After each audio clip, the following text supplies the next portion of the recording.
Nous sommes en 2089. L'homme a conquis l'espace. En 2030, nous étions sur Mars. 20 ans plus tard, nous nous aventurions au-delà du système solaire pour la première fois. Qu'il semble lointain le temps où nous ne faisions que rêver de poser le pied sur la Lune. Mais alors que nous explorions les étoiles, sur Terre, les erreurs de notre passé n'ont pas tardé à montrer leurs funestes conséquences. Secouée par les changements climatiques, la planète se meurt. Notre monde autrefois si verdoyant est désormais en proie aux pires catastrophes.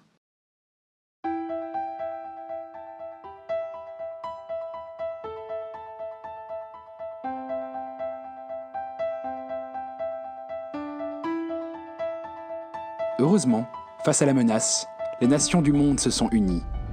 En combinant leurs efforts, elles ont réussi à faire une formidable découverte. L'Irbissum, un nouveau matériau, encore inconnu jusque-là, dont les propriétés miraculeuses pourraient sauver notre planète.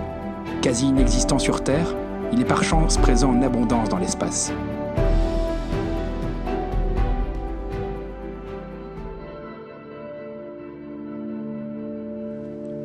C'est ainsi qu'est né le projet Terra Nova, la première initiative de colonisation spatiale humaine. Sa mission ? Partir à l'exploration de la planète Dourbe 037 et de ses immenses réserves en Irbissum pour tenter de sauver la Terre.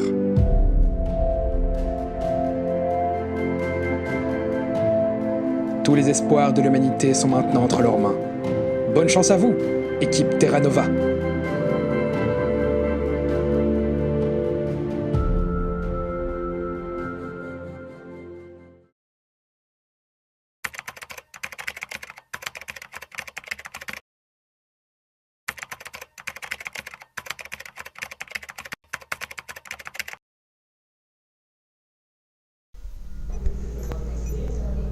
Ça marche? C'est lancé? Parfait.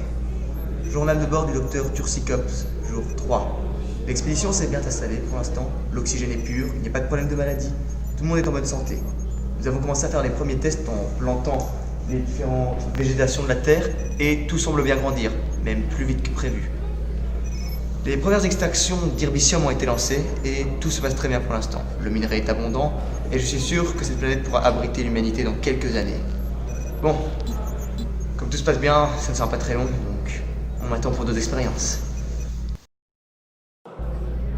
Jour 33, journal de bord de John McCallum, représentant en management et de l'économie de l'opération Terra Nova.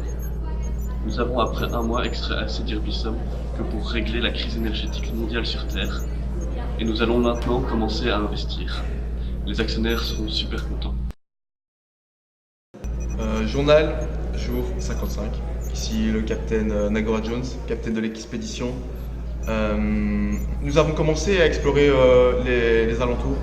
Nous n'avons pas trouvé de vie, pas de limaces, pas de papillons, pas d'animaux, rien. S'il y a de la vie sur cette planète, elle doit vraiment bien se cacher. On commence à trouver ça bizarre, on en a parlé avec le scientifique qui ne comprend pas non plus comment ça peut se faire comme ça, qu'il n'y ait pas de vie. Très bizarre, on verra l'évolution de tout ça plus tard.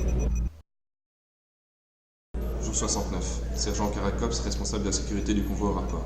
Ce matin, nous avons retrouvé des traces de bestioles suspectes et des véhicules endommagés partout autour du camp. Le scientifique m'avait pourtant assuré qu'il n'y aurait aucune autre espèce de vie sur cette planète. Mon flair me dit que ça ne sent rien de bon. Ici Scooter, mécanicien en chef de l'expédition. C'est l'Oxball. La base est attaquée. On sait pas ce qui est en train de se passer.